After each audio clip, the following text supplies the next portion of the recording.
I can confirm that the fight scheduled for July 21st will proceed, however it will be moved across to Western Australia at Challenge Stadium in Perth. To go into a bit more information, I'd like to call on the promoter. Of course, he's the main attraction of the night as well, and that's Danny Green. Thanks, Tristan.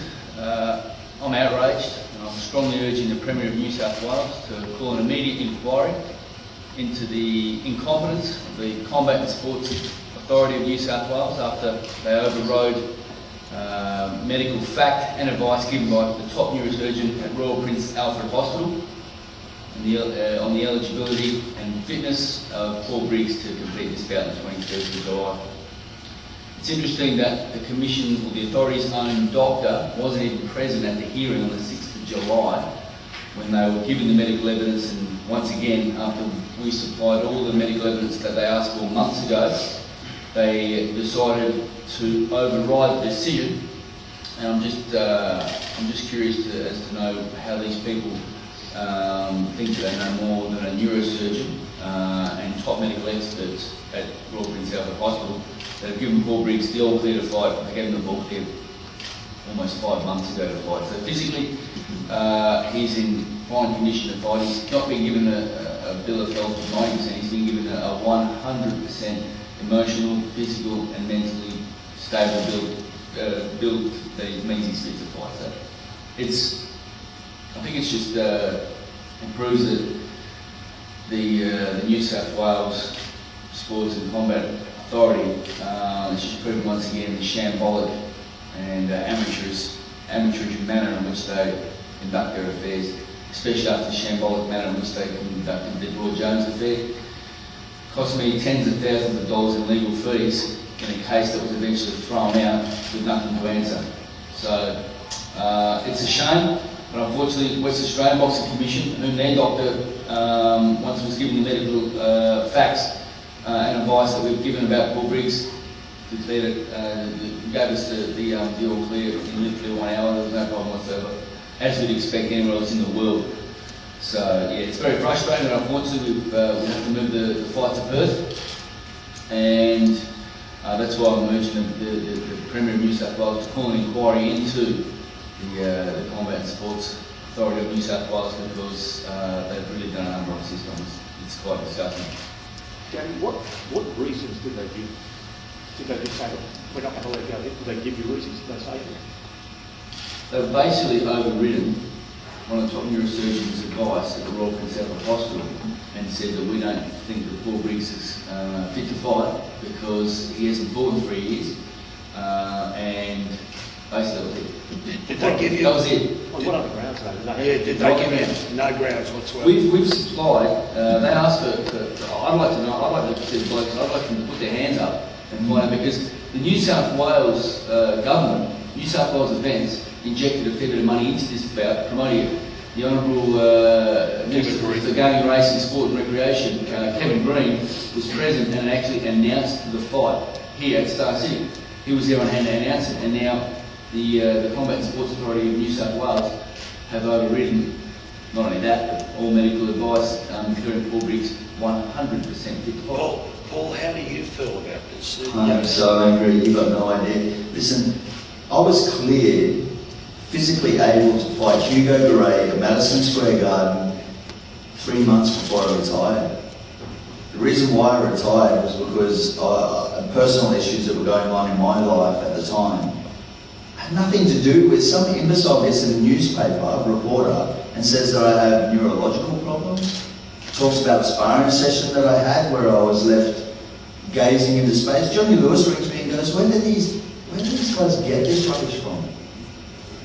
This is all hearsay. This is people talking, and the Boxing Commission here in New South Wales yet again have let themselves down. The absolute travesty that I watched during the filming of The Contender. Boxing had an opportunity to really shine in that instance. New South Wales boxing officials let themselves down. They've done it yet again. I'm physically fit was passed by the Boxing Commission in the United States of America. Physically fit. neurologically sound. Nobody. I haven't had a phone call from anyone from the New South Wales Boxing Commission asking me what tests I've had done, asking me what I've had cleared. Both Danny Green and myself have been diligent in the tests that we have done to deem me medically and physically fit to fight off our own backs. I had no doctors or anyone from a boxing commission saying, well, this is what we need to pass you. Nobody from the boxing commission in this imbecilic state has rung me and said, Briggsy, I need you to pass these tests before we'll, make you okay to fight or pass you okay or physically fit to fight. Nobody has. They've just got to make a decision off their own back to pull the penalties.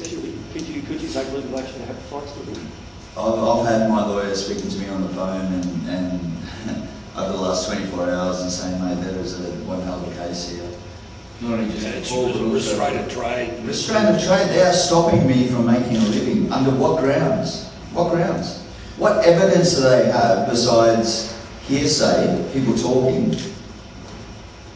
Nobody knows. There are a few people that understand the reasons as to why I retired. What was going on in my personal life. It had nothing to do with anything neurological. Danny, how frustrating has this revelation been to you? You're a world champion, you're a respected man in the industry worldwide. How do you feel? We're outraged, obviously we're outraged, and we're a professional outfit that have brought massive world title boxing events, sporting events to Australia and to New South Wales, and run them extremely professionally. And as Briggsy said, we went above and beyond the call of duty to make sure, because he had been retired for 3 years, just to do due diligence, and even above that, to clear Briggsy that he's safe to fight, which we knew there wasn't a problem anyway. We just wanted to make sure, because we are a professional outfit. And then you get this shambolic amateur outfit, the New South Wales Combat and Sports Authority, come along and knock it on the head. And not only that, but they're overriding expert medical fact and advice, not opinion, advice and factual evidence that he's clear to fight, no problem. Not 90%, 100%. So that's where this is quite amusing. And also, we're trying to inject money into the New South Wales economy, and these clowns who have never, I can guarantee none of them have ever had any experience in promoting, managing or fighting whatsoever, never laced a glove or never had a physical confrontation. I'm guessing the only physical confrontation any of these people would have ever had would be, do I have McDonald's? The rest of themselves, do I have McDonald's or Hungry Jack's for dinner?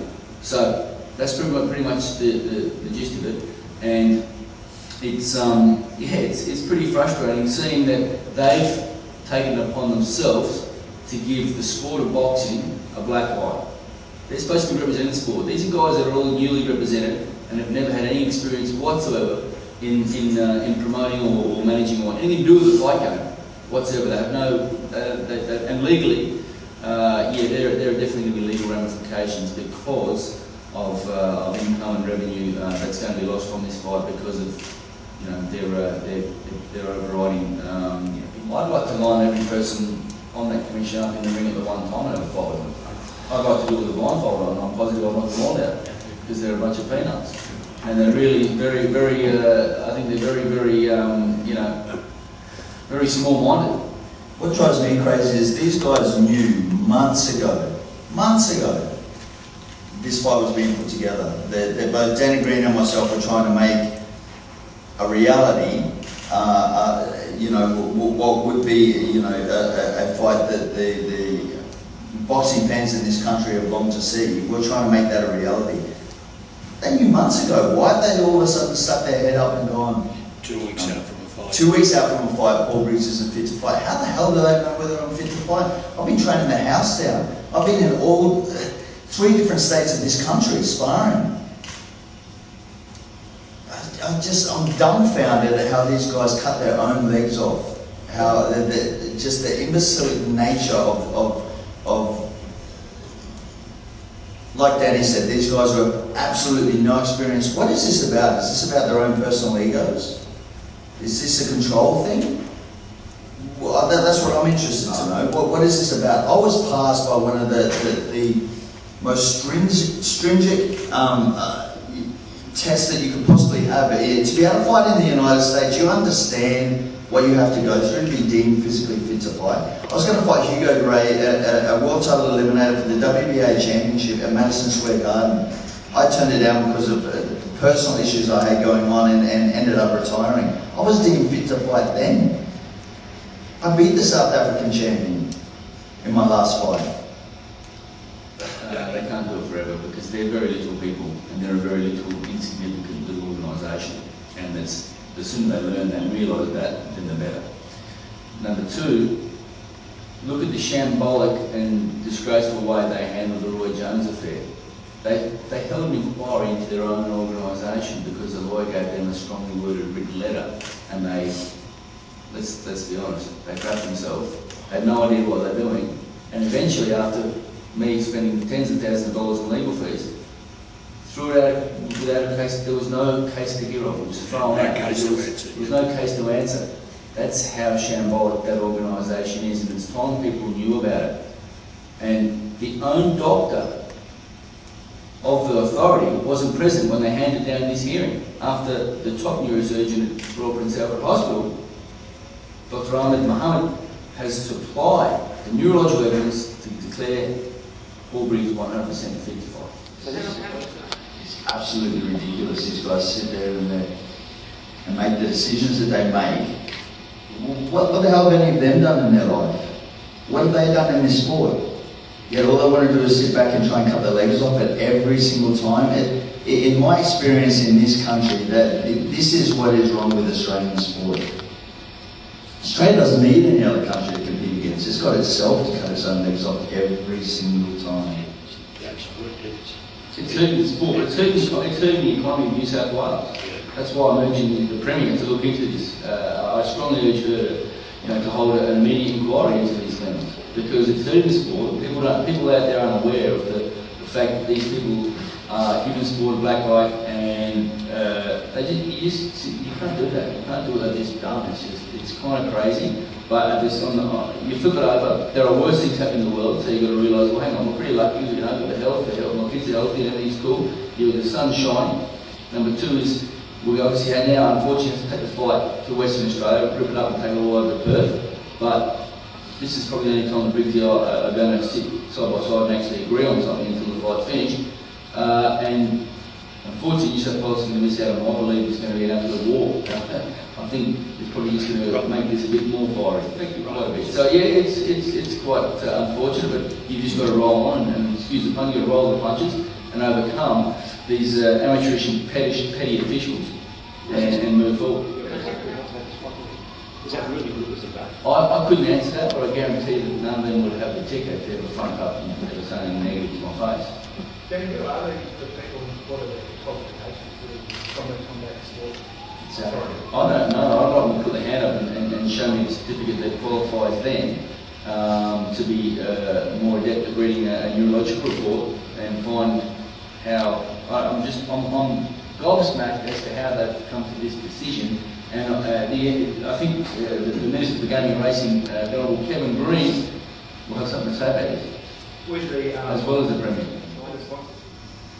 Boxing said to New South Wales officials, when were you first contacted? Were you ever alerted that there could be a problem before yesterday? Nobody's spoken to me, nobody's called me, I haven't seen or heard from anyone from the Commission. Sport didn't let people who retired back into it, well, there want to be as many fights. So, let it bite my tongue and be professional once again and be cool. It is what it is, we've got to move the fight. But I strongly urge the Premier to look into this, and I think it should roll because it's a disgrace. And these people have no place where they are at the moment, and they have no place in the sport. They're not respected, they're not even known. How do they have so, surely people within boxing, there's so many people within boxing, can't be something done to stop or change who's on the board? That's what bureaucracy is there, it's there to protect themselves. And this reeks of amateurism and petty officialdom, simple as that. So we can't change it. I can't go there and be a goose and jump up and down. You just got to be smart and be cool, be professional, and be intelligent about the whole affair, and just move forward and turn a negative into a positive, and then deal with this after. But like I said, heads in a roll. I'd like to fight I'd love to fight New South Wales again, and if these guys are in the commission, yeah, I'd like to invite them, and I'd like to sit them right next to my mother-in-law for the fight. Okay, I thank love her you. bits, but I would love her to annoy her as always the same. I won't, try and reinvent the wheel, and I'll head back to Perth when I finish my preparations here, and then put the final touches on in Perth and start screwing the head back on, because this has been a little bit of a distraction, but it's a minor distraction in the scheme of things, because when these blokes trying to take your head off, I think we'll be able to switch on.